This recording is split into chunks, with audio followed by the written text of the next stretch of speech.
Sir வணக்கம். வணக்கம். தற்போது தமிழ் சினிமாவில் இருக்கக்கூடிய தயாரிப்பாளர் சங்கத்துக்கும் நடிகர் சங்கத்துக்கும் என்ன பிரச்சனை போய்கிட்டு இருக்கு? தொடர்ந்து ரெண்டு பேருக்கும் வாக்குவாதம் ஒரு பக்கம் நடக்குது. விஷால் அவர்கள் என்ன சொல்கிறாரு, தயாரிப்பாளர் சங்கத்துக்கு கெடு 24 மணி நேரத்துலேருந்து 48 மணி நேரம் கெடு, அதுக்குள்ளே நீங்கள் இதுக்கு பதில் சொல்லி ஆகணுங்கிறாரு. ஒரு பக்கம் நாசர் தனியாக பேட்டி கொடுக்குறாரு. ஒரு கன்ஃபியூஸ்டு ஸ்டேட்லேயே தமிழ் சினிமா இருக்கே சார், இது எப்படி போகுது, என்ன நடக்குது? அதாவது தயாரிப்பாளர் சங்கம் செப்டம்பர் வீக்லேருந்து படப்படப்பெல்லாம் நிறுத்தணும் அப்படின்னு சொல்லி ஒரு அறிக்கையை கொடுத்தாங்க. ஏன் அப்படி கொடுத்தாங்கன்னா, நிறைய படங்கள் ரிலீஸ் ஆகாமல் இருக்குது, நிறைய பேர் அட்வான்ஸ் வாங்கிட்டு படம் நடித்து கொடுக்காமல் இருக்கிறாங்க. இது பெரிய இடியாப்ப சிக்கலாக இருக்குது. முதல்ல நிறுத்தினா தான் கவன ஈர்ப்பு வரும். ஒரு பெரிய பெரிய ஹீரோக்கெலாம் கவன ஈர்ப்பு எப்போ வரும்? இன்றைக்கி ரஜினி கூலி படத்தில் நடிச்சிட்டு இருக்காரு. எல்லாம் எவனுமே தமிழ்நாட்டில் நடக்கலை. இன்னும் சொல்லப்போனால் தமிழ்நாட்டில் ஷூட்டிங்கே கிடையாது. எல்லாம் உட்காந்துக்கிறானுங்க. போய் ஆந்திராவில் ராமோஜிராவ் சிட்டியில் போய் உட்காந்து தான் எல்லா பெரிய நடிகர் இருக்கிறாங்க. கேட்டால் ஆள் கூடுறாங்க, மாசம் ஆகிடுதுன்னு. இங்கே இருக்கக்கூடிய தொழிலாளர்கள் 50% வேலை இழப்பு வருது. அதையும் நம்ம நிறைய பதிவு பண்ணியிருக்கோம். இன்றைக்கி மாண்பு முதலமைச்சர் மு க ஸ்டாலின் நாங்கள் பூந்தமல்லியில் ஒன்று கட்டுறேன், பெருசாக லெவலில் ஃபிலிம் சிட்டி கட்ட போகிறேன்னு சொல்லி அறிக்கை கொடுத்துருக்காரு. ஏற்கனவே கட்டியிருக்கையா எம்ஜிஆர் திரைப்பட நகரம், அதை எதைனா சீர்படுத்தி அதில் ஷூட்டிங் நடக்கிற மாதிரி பண்ணால் அதற்கு இன்றைக்கி வரையும் பதில் இல்லை. என்ன பாருங்களேன், ஆல்ரெடி ஒரு பொருள் நம்மள்ட்ட இருக்குது. அந்த பொருளை இன்னும் மேம்படுத்தி அங்கே இன்ஸ்டியூட் பசங்களும் கொஞ்சம் நிறையா படிக்கிற மாதிரி நிறைய ஷூட்டிங் ஸ்பாட்டை அதிகப்படுத்தி, ஏன்னா எம்ஜிஆர் ஃபிலிம் சிட்டி திறக்கிறப்ப அங்கே அவ்வளோ ஷூட்டிங் நடந்தது. நாங்களே 9 ஊருன்னு எங்களுடைய படத்தை அங்கே ஷூட் பண்ணோம். நல்ல அப்போல்லாம் நல்ல ஃபெசிலிட்டி இருந்துச்சு. கழுது தெரிஞ்சு கட்டரும்பான கதையாக அப்படியே போய் இன்றைக்கி ஒன்றுமே இல்லாமல் ஒரு ஷூட்டிங் உள்ளே கிடையாது. இப்போ இருக்கிறதுலாம் விட்டு புது ப்ராஜெக்ட் நாங்கள் பூந்தமல்லியில். ஏன்னா புது ப்ராஜெக்ட் போட்டால் தானே பணம் அடிக்க முடியும். ப்ராஜெக்டே 1000 கோடியில் நாங்கள் ஃபிலிம் சிட்டி கட்டுறோம். அப்போ எவ்வளோ இதில் கட்டுவேன்? 300 கோடி கட்டுவேன், 700 கோடி ஸ்வாகா. புது ப்ராஜெக்ட், இதுக்கு தான் புது ப்ராஜெக்ட்டு. இருக்கிறதுலே பண்ணால் தலைவரை ஒரு 100 கோடி ஒதுக்கணும்னா நம்ம அப்படி பண்ணால் ஒரு 50 கோடி தேரும் தலைவரை. 50 கோடி இது எவ்வளோ தேரும்? இது 300 கோடியில் ஒரு 200 கோடி தேரும் தலைவரை. போடுறா புது ப்ராஜெக்ட், அங்கே போடு. அது கட்டுறப்ப பார்த்துக்கலாம். முதல்ல ஃபண்டை ஒழிக்கிட்டு முதல்ல பங்கு எடுத்துப்போம், அப்புறம் கதையை எடுத்து பார்ப்போம். அப்படி தான் இதுதான் அவங்களுடைய ப்ராசஸ்ஸு. அதனால் இங்கே இருக்கக்கூடிய எல்லா நடிகர்களும் ராமோஜிராவ் ஃபிலிம் சிட்டியில் போய் தான் எல்லா ஷூட்டிங் போடுது. அஜித் படத்துலேருந்து, விஜய் படத்துலேருந்து, ரஜினி படத்துலேருந்து, கமல் படத்துலேருந்து. இப்போ என்னென்னா இதில் ஒரு சிக்கல் நீங்கள் நிறைய பேர் புரிஞ்சுக்கணும். ஒரு மாநிலத்தை விட்டு இன்னொரு மாநிலத்தில் போய் நீங்கள் ஷூட்டிங் பண்ணிங்கன்னா அந்த மாநிலத்தில் இருக்கக்கூடிய தொழிலாளர்களை 50% நீங்கள் யூஸ் பண்ணியே ஆகணும். இது ரூல், பெப்சி ரூல் இது. இப்போ நான் ஒரு டான்ஸர் 200 பேர் இங்கே தமிழ்நாட்டிலேருந்து கூப்பிட்டு போகிறேன். அந்த இதுக்கு 400 டான்ஸர் தேவைப்பட்டுச்சுன்னா நான் இங்கேருந்து ஹைதராபாத்துக்கு 400 டான்ஸர் கூப்பிட்டு போக முடியாது. 200 டான்ஸரை கூப்பிட்டு போயிட்டு ஹைதராபாத்தில் இருக்கக்கூடிய டான்ஸர் யூனியன் 200 பேருக்கு வாங்கினோம். அப்போ என்னுடைய தொழிலாளர்கள் நேரடியாக 200 பேர் வேலை வாய்ப்பு இழக்கிறானா இல்லையா? சகத்திர நடிகர் தெரியும், வெண்திரை சக நடிகர்கள்னு சொல்லுவாங்க, அந்த குரூப் ஆர்டிஸ்ட்னு சொல்லுவாங்க, எக்ஸ்ட்ரா ஆர்டிஸ்ட்னு சொல்லுவாங்க. ஒரு கல்யாண சீசன் வந்துச்சுன்னா ஒரு மாதம் ஒரு 500 பேர் உட்கார மாதிரி காட்டினா அந்த 500 பேருக்கு ஒரு நாளைக்கு 1000 ரூபான்னு சொல்லி ஒரு 5 லட்ச ரூபாய்க்கு அன்றைக்கி வருமானம் கிடைக்கும். அவங்களுக்கு வீட்டில் ஒரு அடுப்பு எரியும். இப்போ இதே கல்யாண சீனத்துமே ராமோஜிராவ் ஃபிலிம் சிட்டியில் வச்சிங்கன்னா அந்த 5 லட்சம் பேர், அந்த 500 பேராக இங்கேருந்து கூட்டிகிட்டே போக மாட்டாங்க. 50% கூப்பிட்டு போன ரூலு, ஆனால் கூப்பிட்டு போக மாட்டாங்க. ஏன்னா இங்கேருந்து ட்ராவல் செலவு எக்ஸ்ட்ரா. இவங்களுக்கு கொடுக்குறதே 1000 ரூபா சம்பளம், இந்த ட்ராவலுக்கு ஒரு 2000 ரூபா எதுக்கு வேஸ்ட் பண்ணணும்? அப்படியே கம்முன்னு போயிட்டு அங்கே போய் டைப் பண்ணி அங்கே இருக்கக்கூடிய ஆர்டிஸ்ட்லாம் உள்ளே கொண்டு அந்த சம்பளத்தை கொடுக்குறாங்க. இது ப்ரொடக்ஷன்லேயும் சொல்கிறேன், நான் சொல்கிறது 24 கிராஃப்ட்லேயும் சொல்கிறேன். இப்போ கேமரா அசிஸ்டன்ட் நீங்கள் 5 பேர் இங்கேருந்து கேமராமேன் கூப்பிட்டு போனோன்னா 5 பேர் அவர் கூப்பிட்டு போகலாம். அங்கே போனால் அவர் 5 பேரை சேர்த்துக்கணும். இன்கேஸ் எனக்கு வேணாம், இந்த 5 பேரை நான் வச்சு பண்ணிக்கிறேன்னா அந்த 5 பேருக்கான பணத்தை அவங்க செலுத்தணும். எப்படி பாருங்கள், இப்போ ஒரு கேமராமேன் போகிறாரு, அவருக்கு டோட்டலாக 10 அசிஸ்டண்ட்டு, ஆனால் 5 பேர் தான் அவர் கூப்பிட்டு போகணும். 5 பேர் கூப்பிட்டு போடாது, மிச்சம் 5 பேர் அங்கேருந்து அவர் எடுத்துக்கணும்.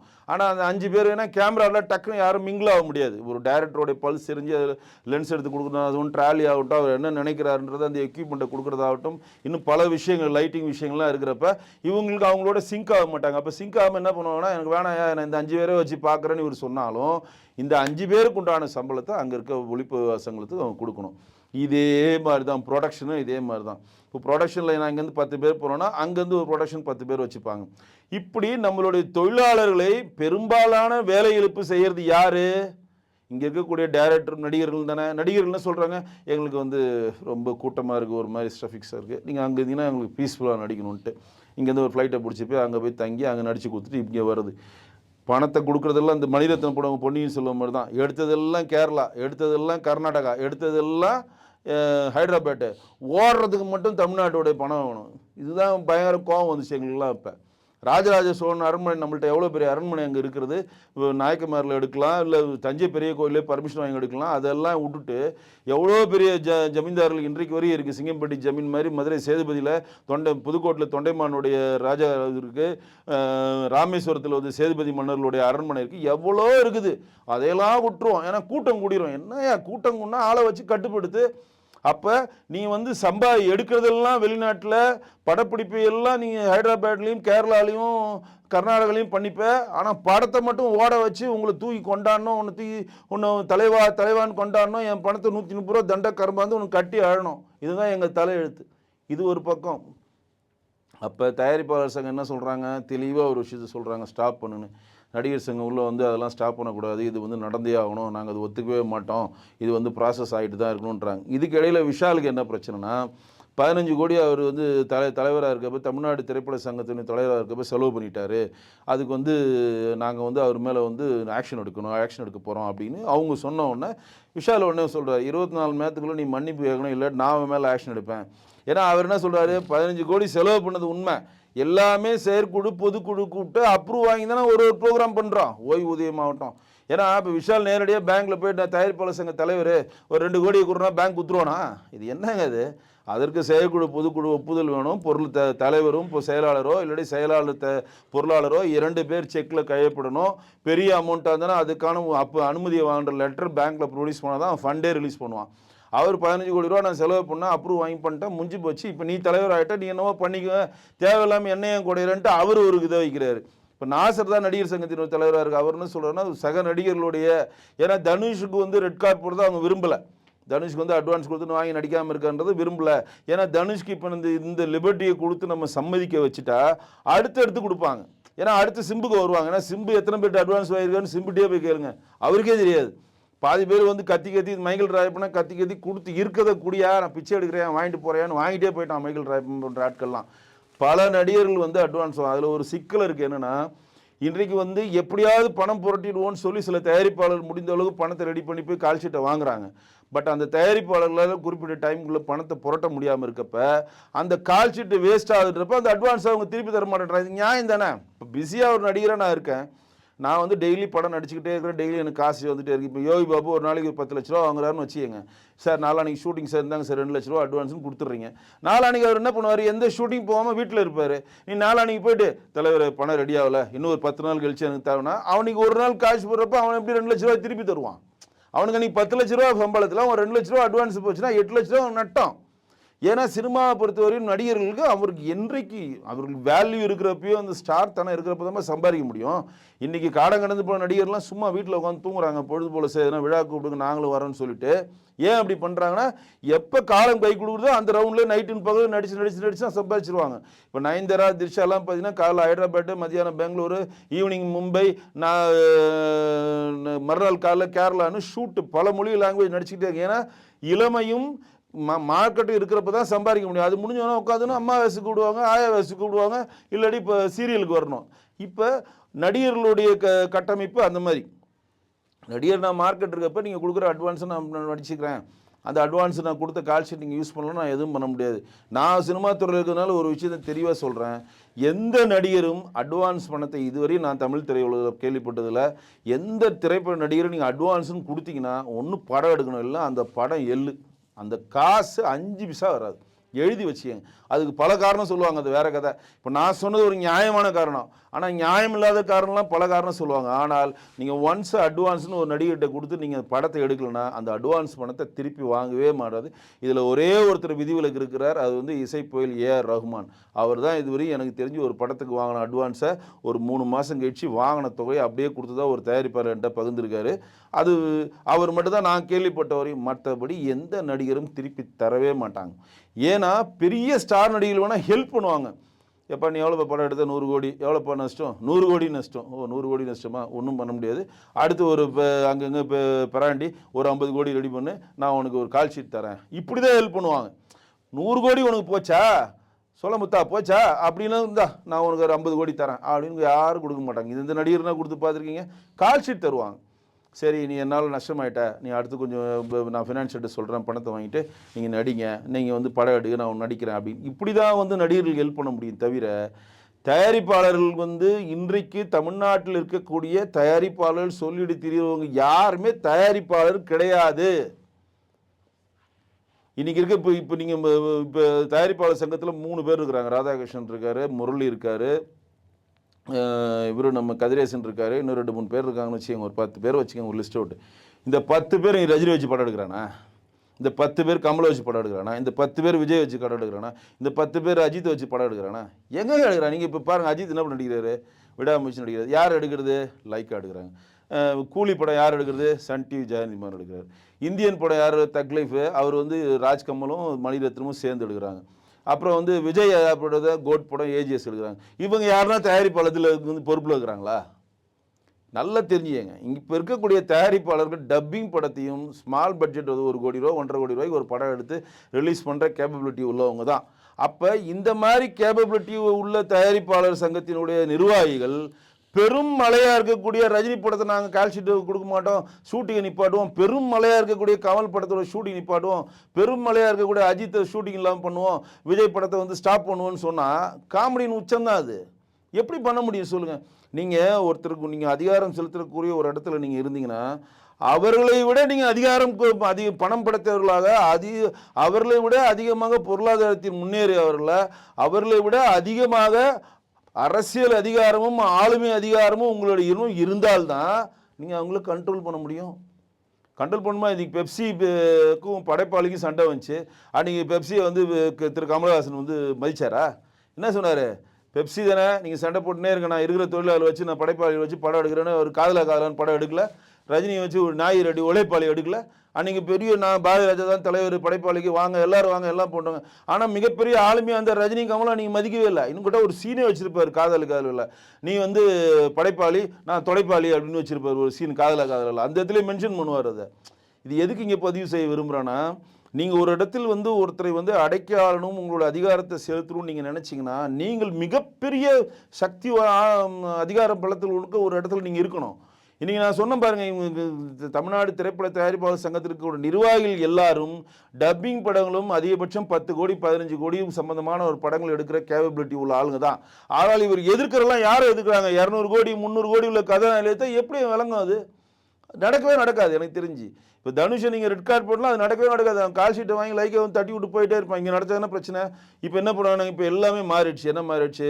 ஓடிடி பிளாட்ஃபார்ம் நோக்கி படம் நகர்ந்துச்சு, பேன் இண்டியா நோக்கி நகர்ந்துச்சு. இன்றைக்கி வந்து தமிழ்நாட்டில் இருக்கக்கூடிய 1000 தேட்டரை நம்பி இன்றைக்கி படம் எவனுமே எடுக்கல. இன்றைக்கி எந்த படம் வந்து ஒட்டுமொத்த உலகத்துக்கே எடுக்கிறாங்க. அப்போ என்ன பண்ணால், தமிழ்நாட்டில் தான் நீ ரெட் கார்டு போட்டிருக்க, நான் தெலுங்கு படம் நடிக்கிறேன், அது ஓடிடியில் போட்டானா 10 லாங்குவேஜில் போட போகிறான். அமேசான் பிரைம் வீடியோ 10 லாங்குவேஜில் பிச்சின்னு போக போகுது. டெல்லியில் ரிலீஸ் ஆக போகுது, மலையாளத்தில் ரிலீஸ் ஆக போகுது, தெலுங்கில் ரிலீஸ் ஆக போகுது. இப்போ தென்னிந்திய திரைப்பட தயாரிப்பாளர் சங்கமாக இங்கே இருக்குது தமிழ்நாடு திரைப்பட தயாரிப்பாளர் சங்கம் தானே. அப்போ தமிழ்நாடு விட்டு இப்போ கூட நான் சொல்கிறேன், இப்போ ஒரு எளிய எக்ஸாம்பிள் சொன்னால் அவங்களுக்கு புரியும். லேட்டஸ்ட்டாக ஒரு படம் ரிலீஸ் ஆகுது தமிழ்நாட்டில், ரஜினி படமோ கமல் படமோ ரிலீஸ் ஆகிறப்ப 9 மணி சிறப்பு காட்சி நாங்கள் தரமாட்டோம்னு சொல்லி தமிழ்நாடு கவர்மெண்ட் சொல்லுது. அதனால் இங்கே இருக்கவங்க எல்லாம் தொங்கிட்டானா, இருக்கிற வேலை வெட்டி உள்ளாலும் கேரளாவில் போய் பார்க்குறாயா. பாதி பேர் ஃப்ளைட் எடுத்துகிட்டு போய் பெங்களூரில் போய் படம் பார்த்துட்டு அங்கேயே ரிவ்யூ கொடுக்குறான். இங்கே யூடியூபர்லாம் என்ன பண்ணுறாங்கன்னா, சரி இங்கே 9 மணிக்கு காட்சி இல்லை, அப்போ நம்ம ரிவ்யூ வந்து 11 மணி தான் காட்சி, 12 1 மணிக்கு தான் முடியும், 2 மணி தான் ரிவ்யூ கொடுக்க முடியும். அதுக்குள்ளேயும் எல்லாம் ரிவ்யூ கொடுத்தானா விளங்காது. காரன்ட்டு எல்லாம் நைட் ஒரு நைட்டாக கேரளா பார்டர் போயிடுறானுங்க, நைட் ஒரு நைட்டாக கர்நாடகா போயிடுறானுங்க, நைட் ஒரு நைட்டாக ஆந்திரா போயிட்டு நைட்டு இப்போ விடிய காலம் அங்கேயே படுத்து தூங்கிட்டு விடிய காலம் 5 மணிக்கு காட்சி பார்த்துட்டு 9 மணிக்கு அந்த ஓரமாக மரத்துக்கு ஓரமானு ரிவ்யூ கொடுத்து ஏற்றுறானுங்க. இங்கே இருக்கக்கூடிய கமல் ரசிகர்கள், விஜய் ரசிகர்கள், அஜித் ரசிகர்கள், மற்ற ரசிகர்கள்லாம் பார்க்கணும்னு முடிவு பண்ணிட்டு அவன் இந்தியாவில் எந்த எல்லை கொடுக்குறான் போக ரெடியாக இருக்கிறாயா. அப்போ இன்றைக்கு நீங்கள் தமிழ்நாட்டில் வந்து தமிழ் படத்தில் நடிக்கக்கூடாது நீங்கள் ஸ்டே வச்சிங்கன்னா இன்றைக்கி நடிகர்களுக்கு ஒரு பிரச்சனையும் இல்லை. ஏன்னா நீ தமிழ்நாட்டில் தமிழ் படத்தை மட்டும் நம்பி இந்த நடிகர்கள் கிடையாது. இது முதல்ல தயாரிப்பாளர் சங்கம் புரிஞ்சுக்கணும். இன்றைக்கி நடிகர்கள் வந்து பேன் இண்டியா நோக்கி நகர்ந்துட்டாங்க, ஓடிடி பிளாட்ஃபார்ம் நோக்கி நகர்ந்துட்டாங்க, சேட்டலைட்டை நோக்கி நகர்ந்துட்டாங்க, இப்போ பிரைம் வீடியோ நோக்கி நகர்ந்துட்டாங்க. நீங்கள் எல்லாமே வேறு மாதிரி, நீங்கள் மார்க்கெட் ஸ்ட்ராட்டஜியே வேறு மாதிரி ஆகிடுச்சு. அப்போ தமிழில் தான் நடிக்கக்கூடாது, தெலுங்கு நடிக்கிறேன், முடிஞ்சு போச்சு. அங்கேருந்து அப்படியே எல்லா படமும் ரிலீஸ் ஆக போகுது. எப்போ உனக்கு தேவையோ தமிழில் டப் பண்ணிக்கோ. நீங்கள் அமேசானில் ஒரு படம் வந்து இப்போ பல கோடி கொடுத்து வாங்குறான், ஹாட்ஸ்டாரில் வாங்குறான், ஜீயில் வாங்குறான், சோனியில் வாங்குறான், மற்ற இதிலெல்லாம் வந்து வாங்குறான்னா ஏன் வாங்குறான்? அவனுக்கு மல்டி லாங்குவேஜுங்க, எல்லா லாங்குவேஜ்லேயும் அவன் பண்ணுறாங்க. உலகத்தில் இருக்கக்கூடிய எல்லா லாங்குவேஜுக்கும் பண்ணுறான். நான் சொல்கிறது தமிழ், தெலுங்கு, மலையாளம், ஹிந்தி சொல்லலை, ஒரியான்னு இந்தியாவில் இருக்கக்கூடிய 350 மொழிகளில் சொல்லலை. உலகத்தில் என்னென்ன மொழிகள் இருக்கோ அந்த படம் அவனுக்கு பிடிச்சிருந்தா அந்த மொழியெல்லாம் டப் பண்ணி அவன் காசாக்குறான். அதனால தான் அவனுக்கு அந்த கண்டென்ட் சேவ் ஆகுது. 30 கோடி ரூபா கொடுத்து அஜித் படத்தை வாங்குறான், 50 கோடி கொடுத்து விஜய் படமோ ரஜினி படமோ வாங்குறான்னா மல்டி லாங்குவேஜோடைய ப்ராசஸ் அவனுக்கு கை கொடுக்குது. இன்றைக்கி சினிமா அதை நோக்கி நகர்ந்த பிறகு காமெடி பண்ணிட்டு உட்காந்துட்டு நாங்கள் வந்து 1ஆம் தேதி வந்து ஷூட்டிங் நிப்பாட்டுவோம், அவர் வாங்கின அட்வான்ஸை திருப்பி தரல, அப்போ தனுஷ் மட்டும் அட்வான்ஸை திருப்பி தரல, தனுஷ்க்கு ரெட் கார்டு போடுங்க. ஒட்டுமொத்த ஷூட்டிங்கை ஸ்டாப் பண்ணால் எப்படிங்க பண்ண முடியும்? இன்றைக்கி எவன் வட்டி வாங்கி வச்சுருப்பான், ஷூட்டிங் போயிட்டுருக்கும். செப்டம்பர் 1ஆம் தேதி தான் ஒரு ஹீரோ கால் ஷீட் கொடுத்து வச்சுருப்பான். செப்டம்பர் 5ஆம் தேதி தான் அவனுக்கு அந்த படம் ரிலீஸ் ஆகிற மாதிரி டப்பிங் வேலை ஸ்டார்ட் ஆகும். செப்டம்பர் மாதம் மேலே தான் அவனுக்கு பணம் வர மாதிரி இருக்கும். இதுக்கெல்லாம் யார் வட்டி கட்டுறது? எண்டாவிடே பாதிக்க போகிறது நடிகர்கள் மட்டும் இல்லை, எண்டாவிடே பாதிக்க போகிறது தயாரிப்பாளர்கள் தான். தயாரிப்பாளர்லாம் சொல்கிறாங்க யார் யார் கால் ஷீட் கொடுத்தீங்களோ அதெல்லாம் முடிச்சிருங்க, நாங்கள் வந்து ஸ்டாப் பண்ணுறோம் அப்படின்னா அவங்க ஈஸியாக சொல்லிட்டாங்க. ஏன்னா யார் யார் கால் ஷீட் பண்ணுறீங்களோ முடிச்சிங்க, நாங்களாம் ஸ்டாப் பண்ண போகிறோன்னு சொல்கிற எவனுமே படம் தயாரிக்கல. அவன் படம் அங்கே ப்ராசஸ்லேருந்து அதை சொல்லுவானா? படம் தயாரிக்கிறதுலாம் எவனோங்க இது அதுவும் பாருங்கள், ஏவிஎம் காணும், நாய் ரெட்டி விஜயபாவனியை காணும், வேணு செட்டியாரை காணும், சூப்பர் ஃபிலிம்ஸ் காணும், ஆனந்தி சிவஸ்ரீ பிக்சர்ஸ் காணும், பிரமிடு காணும், எவ்வளோ கம்பெனி வந்து காணாமல் போயிட்டான். நீ எடுக்கிறதே 4 பேர் தான், 4 பிளேயர் தான் தமிழ்நாட்டில் படம் எடுக்கிறது 4 பிளேயர். அதுவும் லைக்கா வேட்டையன் முடிஞ்சதுன்னா பேக் பண்ணுவான். ஏன்னா அயங்கரன் பேக் பண்ணி எப்படி லண்டனோட போய் செட்டில் ஆகிட்டானோ லைக்கா எனது இந்த வேட்டையன் ஓடி அவருக்கு லாபத்தை சம்பாதிச்சு கொடுத்தா இருப்பாருன்னு அது பேக் ஆகிடும். ஏஜிஎஸ் வைரத்தில் சம்பாரித்து சினிமாவில் விட்டுனுக்கிறாரு ஏஜிஎஸ். சன் டிவி சொல்ல வேணாம், ஜிஎம்கே ஆட்சி இருக்க வரையும் அவங்களுக்கு காட்டுக்கு ராஜா அந்த வரையும் அவங்க சம்பாதிச்சிட்டு இருப்பாங்க. மற்ற எல்லாருமே இல்லை. அப்போ செப்டம்பர் 1ஆம் தேதி மேலே ஷூட்டிங் ஸ்டாப் பண்ணுவோன்னு சொல்கிறதுல தமிழ்நாடு திரைப்பட சங்கத்தின் தலைவர் ராதாகிருஷ்ணன் ஆகட்டும், பொருளாளர் திரைப்பட சங்க இவர் முரளி ஆகட்டும், பொருளாளர் ஆகக்கூடிய செயலாளர் ராதாகிருஷ்ணன் ஆகட்டும், இன்னும் பொருளாளர் ஆகட்டும், இன்னும் ஏனைய நிர்வாகிகளோட படம் எதனா இப்போ ஷூட்டிங் போகுதா? யாருன்னா இப்போ படம் எடுத்துகிட்டு இருக்காங்களா? யாருமே படம் எடுக்கலை. அப்போ ஈஸியாக சொல்கிறாங்க. அப்போ பணம் வந்து அந்த தயாரிப்பாளர் போட்டு படம் எடுத்தால் தாங்க இந்த பிரச்சனை. நான் என்ன சொல்கிறேன்னா, ஜப்பான் மொழியில் நீங்கள் ஃபாலோ பண்ணுங்கள். ஜப்பானில் வந்து ஸ்ட்ரைக் பண்ணுன்னா செருப்பு தைக்கிற தொழிலாளர் எப்படி பண்ணுவாங்க உங்களுக்கு தெரியும். வலது ஷூ மட்டும் தான் தயாரிப்பாங்க, இடது ஷூ தயாரிக்க மாட்டாங்க. அந்த ஸ்ட்ரைக்கு முடிவிட்டு முதலாளிகிட்ட பேசி பணம் வந்து ஸ்ட்ரைக்கு கம்ப்ளீட் ஆன பிறகு தான் இடது ஷூவை தயாரிப்பாங்க. உங்களுக்கு அந்த மாதிரி முடியலையா? கருப்பு கொடிக்கு கருப்பு பேட்சை குத்திக்கிட்டு எதிர்ப்பு காய்ச்சி படத்தில் நடிங்க, எது மாதிரி எதிர்ப்பு காட்டுங்க. அதனால இல்லை. ஆனால் படப்பிடிப்பை நிறுத்தினா எவ்வளோ தொழிலாளர்கள் பாதிக்கப்படுறாங்க. நான் சொல்ல தயாரிப்பாளர்கள் மட்டும் சொல்ல, பெப்சியை சேர்ந்த 24 கிராஃப்ட் தொழிலாளர்கள் கிட்டத்தட்ட நேரடியாக ஒரு 30,000 தொழிலாளர்களும் மறைமுகமாக 1.5 லட்சம் தொழிலாளர்கள் வேலை வாய்ப்பு இல்லைங்க. நடிகர் கம்முன்னு போய்டும் சுவிட்சர்லாந்துக்கு, வேலை முடிஞ்சிச்சாப்பா ஸ்ட்ரைக்காப்பா தூக்கி டிக்கெட்டை போடுறா, சுவிட்சர்லாந்து லண்டனுக்கு போடுறா, அந்த போடுறா, அமெரிக்காவுக்கு போகிறா, நம்ம போகலாண்டா ஒரு மாதம் ஜம்முன்ட்டு வரலாண்டா, சில பேர் இமேமில் போய் 10 மினிட் வரலாண்டான்னு கிளம்பிடுவாங்க. இங்கே தொழிலாளர்கள் என்ன பண்ணுவான்? தொழிலாளர்களுக்கு இன்றைக்கி வேலைக்கு போனால் தாங்க அவனுக்கு காசு. நேரடியாக 30,000 பேரும் மறைமுகமாக 1.5 லட்சம் பேருக்கு வந்து சோறு வேணுமேங்க, எப்படி பண்ண முடியும்? இதெல்லாம் எந்த ஒரு டிசைன் இல்லாமல் பண்ணுறாங்க. தயாரிப்பாளர் சங்கமும் நடிகர் சங்கமும் கூடி பேசி இந்த ஸ்ட்ரைக் பண்ணுறோம், ஷூட்டிங்கை நிறுத்து, இந்த ஷூட்டிங்கை நிறுத்துன்ற பேச்சை முதல்ல நிறுத்தணும். அப்போ தான் சிறை உலகம் உருப்படும்.